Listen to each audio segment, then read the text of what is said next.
Good morning dear students. हम angular projection का case पढ़ रहे हैं प्रोजेक्टाइल के अंदर। तो मोशन अलोंग वर्टिकल डायरेक्शन और मोशन अलोंग हॉरिजॉन्टल डायरेक्शन ये हमने पढ़ लिया। पाथ ऑफ प्रोजेक्टाइल कैसा होता है, पैराबोलिक पाथ। ठीक, अब हम टाइम ऑफ फ्लाइट पढ़ेंगे। टाइम ऑफ फ्लाइट का मतलब ये है कि projectile remains in air. Projectile कब तक एयर के अंदर है तो वो टाइम ऑफ फ्लाइट कहलाता है। ठीक है, तो यहाँ पे देखो टाइम को दो भागों के अंदर डिवाइड कर रखा है। एक तो टाइम ऑफ असेंट और एक है time of descent. Time of ascent कहाँ से कहाँ तक है, ओ से एच पॉइंट तक, मीन्स हाईएस्ट पॉइंट तक वर्टिकल पोजीशन के अंदर हाईएस्ट पॉइंट तक क्या है, टाइम ऑफ असेंट है। फिर एच से सी तक ये क्या है, time of descent. Total time क्या होगा, time of ascent plus time of descent. Time of ascent की डेफिनेशन क्या है, the projectiles going from O to H या projectiles reach at the highest point is called time of ascent, या time taken by the projectile from H to C is called time of descent. Projectile ने O से H तक जितना time लिया उसको time of ascent कहते हैं, और एच से सी तक जितना टाइम लिया उसको टाइम ऑफ डिसेंट कहते हैं। ये टाइम ऑफ असेंट और टाइम ऑफ डिसेंट दो भागों के अंदर डिवाइड है। यहाँ से हम टाइम ऑफ असेंट और टाइम ऑफ डिसेंट कैलकुलेट करेंगे। तो सबसे पहले time of flight, it is the total time which the projectile remains in air. तो टाइम ऑफ फ्लाइट की डेफिनेशन ये, प्रोजेक्टाइल जितनी हवा के अंदर है वो टाइम उसका टाइम ऑफ फ्लाइट कहलाएगा। टाइम ऑफ असेंट मैंने बताया कि दो भागों के अंदर डिवाइड है, टाइम ऑफ असेंट और टाइम ऑफ डिसेंट। तो it is the time in which projectile reach highest point H is called time of ascent. तो प्रोजेक्टाइल जो हाईएस्ट पॉइंट पे पहुंचने में जो समय लेता है उसको टाइम ऑफ असेंट कहते हैं। और टाइम ऑफ डिसेंट क्या है, the time in which projectile go from H to C. तो जहाँ एच से सी तक आने का जो समय लेता है वो क्या कहता है, time of descent. Total time कितना हुआ, time of ascent plus time of descent. T is equal to T plus T. Time of ascent को स्मॉल टी से रिप्रेजेंट किया है, टाइम ऑफ डिसेंट को भी स्मॉल टी से रिप्रेजेंट किया है। तो स्मॉल टी की वैल्यू आ गई टी बाई टू। ठीक है, तो यहाँ से टाइम कितना है, T by two. Time of ascent is equal to time of descent. Time of ascent जितना है उतना ही टाइम ऑफ क्या है, डिसेंट है। तो यहाँ से तो हम टाइम ऑफ असेंट की वैल्यू और टाइम ऑफ डिसेंट की वैल्यू हमने ऐड करके टोटल टाइम कैलकुलेट किया है, लेकिन जो एक्चुअल जो टाइम है हॉरिजॉन्टली और वर्टिकली वो कितना है। तो so taking vertical upward motion, हम वर्टिकल अपवार्ड मोशन लेते हैं तो हमने वेलोसिटी टाइम रिलेशन अब की बार यूज करनी है। तो V Y equal to U Y plus A Y T. Y जो है वर्टिकल मोशन के लिए हमने लगाया है, तो वी वाई वेलोसिटी। तो वर्टिकल जो मोशन लेंगे तो अपवार्ड मोशन, तो देखो कोई भी ऑब्जेक्ट को हम नीचे से प्रोजेक्ट करते हैं यू वेलोसिटी के साथ, तो फाइनल हाईएस्ट पॉइंट पे जाके वो वापस आ जाता है। तो वापस आ जाता है तो उसकी फाइनल वेलोसिटी क्या होगी, जीरो। इनिशियल वेलोसिटी क्या है, वर्टिकल डायरेक्शन के अंदर यू साइन थीटा है, और हॉरिजॉन्टल के केस के अंदर क्या है, U cos theta. A Y acceleration क्या है, एक्सेलरेशन ड्यू टू ग्रेविटी के अगेंस्ट जा रहे हैं इसलिए माइनस जी आएगा। टाइम टी बाई टू, ये टाइम है टी बाई टू, क्योंकि टाइम ऑफ असेंट हम लेंगे वर्टिकल अपवार्ड मोशन की तरफ जा रहे हैं। ठीक, तो टाइम ऑफ असेंट कितना लेना है, T equal to T by two. ये सारी वैल्यू हम इस रिलेशन के अंदर रखेंगे। तो v zero U sine theta minus A G और टाइम टी बाई टू। तो यहाँ से हमने टी वेरिएबल कैलकुलेट करना है, तो 2 पर जाके मल्टीप्लाई हो जाएगा, 2 U sine theta upon G. तो ये फॉर्मूला बन गया अपना टाइम ऑफ फ्लाइट का, T is equal 2 U sine theta upon G. अब मैक्सिमम हाइट, मैक्सिमम हाइट का मतलब क्या है कि जो वर्टिकल हाइट है प्रोजेक्टाइल के द्वारा जितनी अटेंड की है उसने एयर के अंदर, उसको हम मैक्सिमम हाइट कहते हैं। तो it is the vertical height of the object in which object remains in air. तो ये वर्टिकल हाइट है जो ऑब्जेक्ट या प्रोजेक्टाइल ने अटेंड की, जो एयर के अंदर रहा, उसको हम मैक्सिमम हाइट कहते हैं। तो मैक्सिमम हाइट कैलकुलेट करने के लिए हमने डिस्टेंस टाइम रिलेशन का यूज करना है, एस बराबर U T plus half A T square. तो एस क्या लेंगे, जब वर्टिकल हाइट की बात कर रहा है तो एच लेंगे हाइट, यू कितने लेंगे, यू साइन थीटा प्लस में हाफ एक्सेलरेशन माइनस जी लेंगे, ऊपर की तरफ जा रहे हैं। और टाइम जो है वो किसके बराबर था, टी बराबर टी बाई टू के बराबर था, और वो वैल्यू कितनी आई अपनी, 2 यू साइन थीटा अपॉन में जी। तो टाइम टी बराबर टी बाई टू था, तो 2 से हम डिवाइड कर देंगे तो इतना बच गया यू साइन थीटा अपॉन में जी।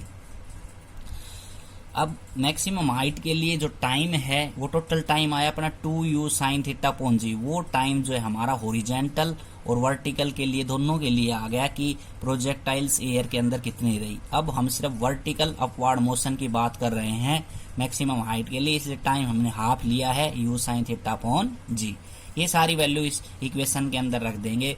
तो h बराबर u साइन थीटा इंटू में t कितना है u sine theta upon G plus में हाफ a की जगह माइनस जी मल्टीप्लाई में t की जगह u sine theta upon G का whole square. u sine theta u into में u कितना हो गया u स्क्वायर हो गया, sine theta into sine theta sine square theta हो गया अपॉन में जी माइनस में हाफ जी, और यहाँ पे u square sine square theta upon G square हो जाएगा। स्क्वायर हमने खोल दिया यहाँ से, ठीक है। तो u square sine square theta upon G minus half u square sine square theta upon में जी बच गया। जी से जी कैंसिल होने के बाद जब ये पूरी वन क्वांटिटी है, ये हाफ क्वांटिटी है, तो वन में से हाफ गई तो कितनी बच जाएगी 1/2 u square sine square theta upon G. ये आपकी क्या आ गई मैक्सिमम हाइट। उसके बाद आता है हॉरिजॉन्टल रेंज। हॉरिजॉन्टल रेंज का मतलब जितना हॉरिजॉन्टल डिस्टेंस कवर किया प्रोजेक्टाइल ने उसको क्या कहलाती है हॉरिजॉन्टल रेंज कहलाती है। तो it is the maximum horizontal distance cover by the projectile are called horizontal range. It is denoted by R. तो हॉरिजॉन्टल डिस्टेंस कितना कवर किया प्रोजेक्टाइल ने वो क्या कहलाता है हॉरिजॉन्टल रेंज कहलाती है। तो देखो यहाँ से ये प्रोजेक्टाइल्स जब यू वेलोसिटी के साथ हम इसको प्रोजेक्ट करते हैं तो एक बार वर्टिकली जाती है ऊपर की तरफ, फिर कैसे जाती है हॉरिजॉन्टली। तो हॉरिजॉन्टल डिस्टेंस उसने कितना कवर किया वो क्या कहलाता है हॉरिजॉन्टल रेंज कहलाती है, ठीक है। तो वर्टिकल मोशन के अंदर पिछली वीडियो के अंदर मैंने सारी बात बता रखी है कि वेलोसिटी ये u साइन थीटा लेनी है और ये वेलोसिटी u कोस थीटा लेनी है, क्योंकि u वेलोसिटी के साथ थीटा एंगल बना के हमने किसी भी ऑब्जेक्ट को ऊपर की तरफ प्रोजेक्ट किया तो वो 2 डायमेंशन मोशन के अंदर जाएगा, एक बार तो ऊपर की तरफ और एक बार कैसे नीचे की तरफ आएगा हॉरिजॉन्टली जाके फिर नीचे की तरफ, ठीक है।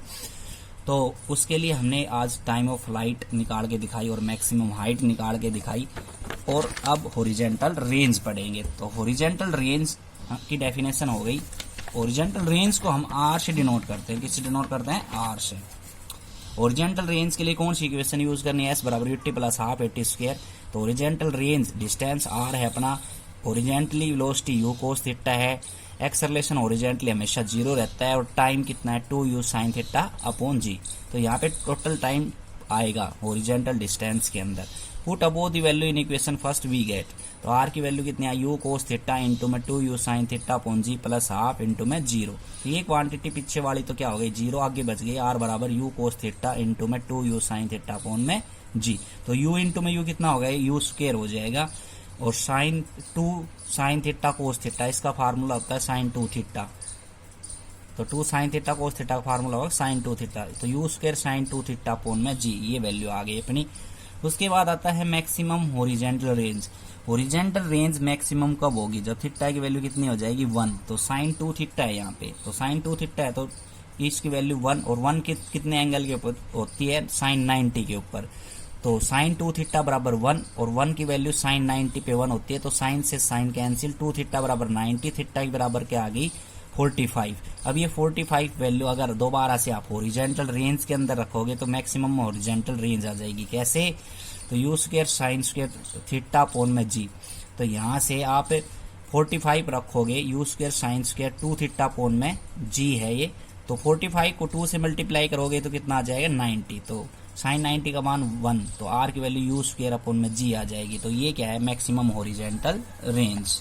तो ये वैल्यू आ गई यू स्क्वायर साइन 90, साइन 90 का मान कितना हो गया 1, तो U square upon G maximum horizontal range. तो हॉरिजॉन्टल रेंज मैक्सिमम कब होगी जब थीटा की वैल्यू मैक्सिमम होगी, और थीटा की वैल्यू मैक्सिमम किस एंगल पे होती है 1 के ऊपर होती है। तो एंगल कितना बना sine 90। Velocity of the projectile an instant of time T. देखो हमने ये डायग्राम दोबारा से बढ़ाया यहाँ पे कि हमने मान लिया कि जब हम किसी भी प्रोजेक्टाइल को यू वेलोसिटी के साथ प्रोजेक्ट कर रहे हैं तो किसी इंस्टेंट ऑफ टाइम टी के अंदर वो प्रोजेक्टाइल पी पॉइंट पे पहुंच गया। तो पी पॉइंट पे पहुंच गया तो एक्स उसका हॉरिजॉन्टल डिस्टेंस है और वाई उसका क्या है वर्टिकल डिस्टेंस। इसलिए हॉरिजॉन्टल वेलोसिटी उसकी कितनी होगी वी एक्स, और वर्टिकल वेलोसिटी कितनी होगी वी वाई। तो रिजल्टेंट वेलोसिटी कितनी हो गई वी। तो पैरेललोग्राम को हम कंप्लीट कर लेंगे और parallelogram law of vector addition से रिजल्टेंट वेलोसिटी वैल्यू कैलकुलेट करेंगे, ठीक है। तो complete the parallelogram and calculate the resultant velocity using parallelogram law of vector addition. तो parallelogram law of vector addition काफी बार बता रखा है, रिजल्टेंट का square is equal to the two side का स्क्वायर, तो सम ऑफ टू साइड का स्क्वायर, तो v का square is equal to vx का स्क्वायर और क्या हो जाएगा प्लस में vy का स्क्वायर। ठीक है, तो यहां से v का स्क्वायर pl का स्क्वायर प्लस pm का स्क्वायर। pl क्या है यहाँ पे vx स्क्वायर है, क्या है vx स्क्वायर।